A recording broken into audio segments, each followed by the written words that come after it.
annagoo dhan waxaan aad iyo aad ugu faraxsannahay oo aan soo dhawaynaynaa annagoo ku faraxsan boqolkiiba boqol nabadoonka ayaan soo wada dhawaynaynaa waxaan leenahay nabadoon soo dhawow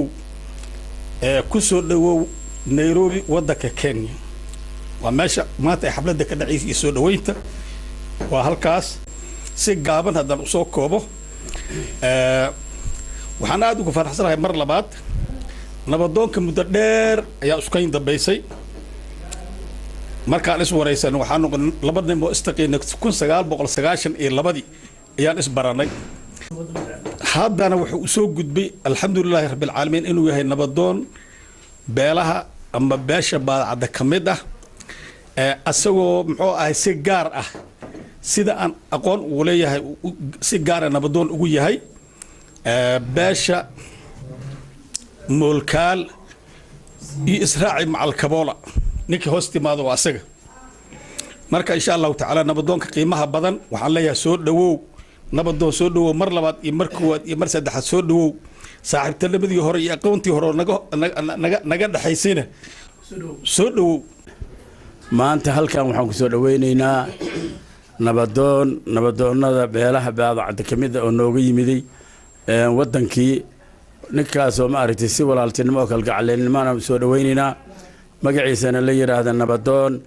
cabdi abuukar mahdi walaalaha waxaad uga timid oo jaaliyadda ku nool beesha maaragtay baadacadda ee Nairobi ku nool si wanaagsan ayay maaragtay ku jecel yihiin waana ku soo dhawaynayeen in aad nooga timid magaaladii Muqdisho nabadoonnadii reerkana ka mid ah tahay waxaan ku leenahay soo dhawaaw boqolkiiba 4 walaaltinimada ragga meeshan banaan waxaan ka mid ahay odayaasha beesha iyo ganacsatada beesha maaragtay ku nool Nairobi markii waxaan ku leenahay soo dhawaaw nabadoon cabdi abuukar mahdi si gacaltinimada ku soo dhawaaw walaalahana ku soo dhaxdhawaaw assalaamu calaykum waraxmatullaahi wabarakaatuh waa nidii wada salaama gidigeen walaalaha gobasha wanaaga noo fidiyay walaaltinimada leh meeshaan fadhiga iyo waxa la isugu yimid waa nabadoon cabdi abuukar mahdi in muddo muxuu ahaayay miidiyahan kala soo jirnay howlaha guud iyo nidaamyada iyo waxyaabaha socdo beesha iyo Soomaaliyeed aad u dhex muuqday marka koowaad iyo marka labaad oo mahad celinayna insha Allah waa mahadsan yahay ilaaha mahadsan ka sugo intii ma aragtay uu soo qabtay walaaltinimadii imaashada inuu yimid oo ku mahadsan yahay midda kale maanta muxuu ahaay nala soo qayb galay jaaliyadii Kenya muxuu ahaay asagoo in badan ba aan sugaynay meesha muxuu ahaay nabadoonnada Muqdisho naga jiro kulligood waxaan rajaynaa insha Allah inay mid u yimaadeen annaguna walaalahood oo meesha joogaanahay kalgacayl iyo walaaltinimada muxuu ahaay in mar walba la isku duubnaada haday beesha tahay haday Soomaali weyn tahay waa mid muhiim ah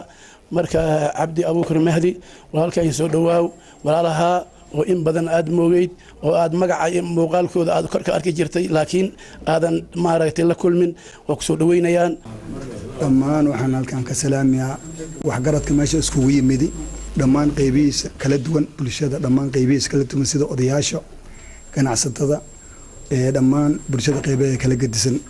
yaan halkan ka salaamayaa waxaan kaloo halkan kala mahad u soo celinayaa wanaagan iyo usukeenta dadkii noo sameeyay oo isku keenay ay kan aad bay u mahadsan fadhigan quruxda badan noo sameeyay intaas markaan ugu baxa halka maanta waxay tahay arintan isku imaan waa arin soo dhaweyn waa nabadoon cabdi abuukar mahdi oo nabadoon oo maanta uu soo dhaweynayna halkan nabadoonkaas waa nabadoon weyn oo qaali oo wax badan hadii aan meel fog aan kala joogna asigana dhankaas ku sugnay Soomaaliya ana kan halka Nairobi nahay maanta halkan noogu yimid Nairobi marka aad iyo aad aan soo dhaweynayna annagoo jaaliyada beesha baadacada dhammaan aan loo kala harin soo dhaweynayna nabadoon soo dhawaabaan ku leenahay tan labaad waxaan u baahanahay nabadoonka nin oday oo meesha joogan war qabnay aqoon aan u lahayn hadalkiisa iyo waxyaabihiis macna qabadkiisa aad aan ula socono ahay waan u baahneen wax badan baan u baahneen inuu noo yimaado reer jaaliyada Nairobi mar inuu noo yimaado wada fariisano oo wixii akhbaaraad isu sheegna aad baan aan rabnay haddana ilaahay mahadiis waa noo yimid nabadoon soo dhawaabaan ku leenahay marka nabadoon waxa laga rabaa leeyahay saddex shay nabadoon waxa looga baahan yahay wax soo socdo wax la joogo wax la soo dhaafay ka taginteeda nin le waxa la taagan yahay aragtideeda leh waxa soo socdane muxuu ahay waxa la taagan yahay ka qabashadeeda leh waxa soo socda aragtideeda leh marka nabadoonka intaasna nin kulumsaday weeye sida aan ku naqaan marka nabadoon soo dhawaan ku leenahay nabadoon aad iyo aad aan soo dhaweynaynaa wassalaamu calaykum waraxmatullaahi wabarakaatuh sayyiha walaalkeena cabdiraxmaan diini awalan waxaan salaamayaa nabadoonnada dhalinyarada ganacsatada nooc waliba ay qof waliba maqaamka uu leeyahay uu meesha uu ku fadhiya marka hore aan ku salaamayaa salaamta islaamka assalaamu calaykum waraxmatullaahi wabarakaatuh marka xiga waxaan isugu nimid waa kulan aan ku soo dhaweynayno nabadoonkeenna nabadoonnada beesha ka mid ah ee nooga yimid dalkii magaaladii muqdisho nooga yimid nabadoon cabdi abuukar mahdi waxaan leenahay nabadoonni soo dhawow waa dhalinyaradii waa odayaashii waa jaaliyadiyo guud ee beesha gacmo furan kugu soo dhaweynaysa dadkaagii iyo dhalinyaradaadii iyo ehelkaagii baad u timid ma tihid qof marti ah waxaan ku leenahay soo dhawow mar labaad iyo mar saddexaad soo dhawow insha allah waxaan annagana kaa filaynaa kaa sugaynaa wax badan waddankii dhagahan ka maqalnaa iyo xaaladaha jiro adiguna inaad warbixin nala wadaagtid ayaa insha allahu tacaala rajaynayna ee xaaladda meeshay taagan tahay annagu teenna haddii aan wax yar dul maro dhallinyaradeenna maasha allah aan hoggaanka aniga u ahay ama jaaliyadii beesha badeecadde ee ka dhisnayd nairobi aad iyo aad ayay isugu duwan yihiin way wada socdaan walaalahoodana siday wax u wada qabsan lahaayeen iyo dadka kale ee la nool ha ahaadeen qowmiyadaha halkan ku nool ama kuwa dalka inay wax la qaybsadaan ayay mar walibana diyaar u yihiin insha allahu tacaala dadaalkana inaad adigu dhankiina naga dhiiragelisaan ayna ka filaynaa insha allahu tacaala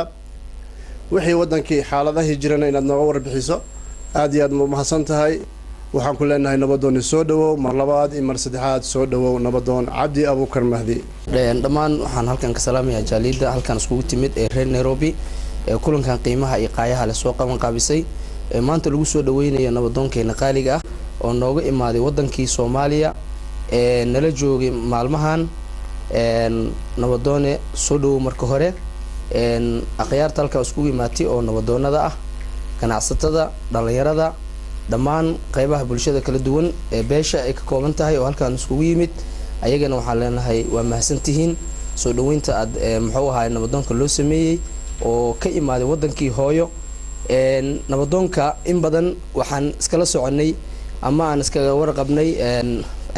miidiyaha iyo maxaa la dhihi jiray iska warqab oo dhow nabadoonka waa nabadoon qaali ah qiimo aad iyo aad u weyn agtayna ka leh oo muxuu ahaa yacni howlaha qabtay howlo aan maanta la dhihi karin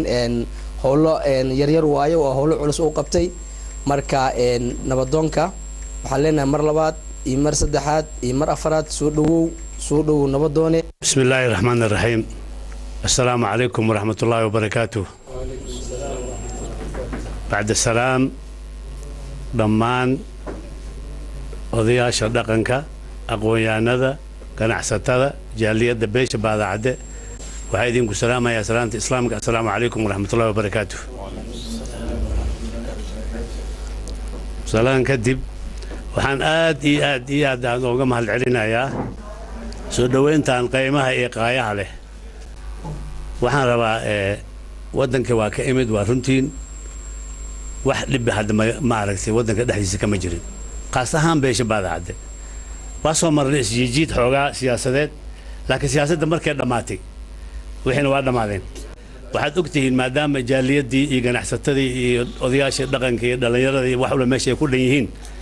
waddanka waxaa ka dhacay fatahaadii fara badan labadii gobol aad u dhalateen gaar ahaan mid saddexaadna waa jira annaga hiiraan iyo shabeellaha dhexda kama soo jeedno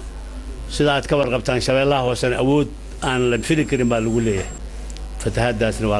way jirtaa inaad la socotaan wixii horena waxaa u maqalay kolley maalmaha aan joogay waa la ii sheegay in aad barnaamijkaas aad wadaan sidii aad dadka uga qayb qaadan laheedeen mar labaad iyo mar saddexaad iyo mar afaraad waxaa ka mahad celinaya soo dhoweyntii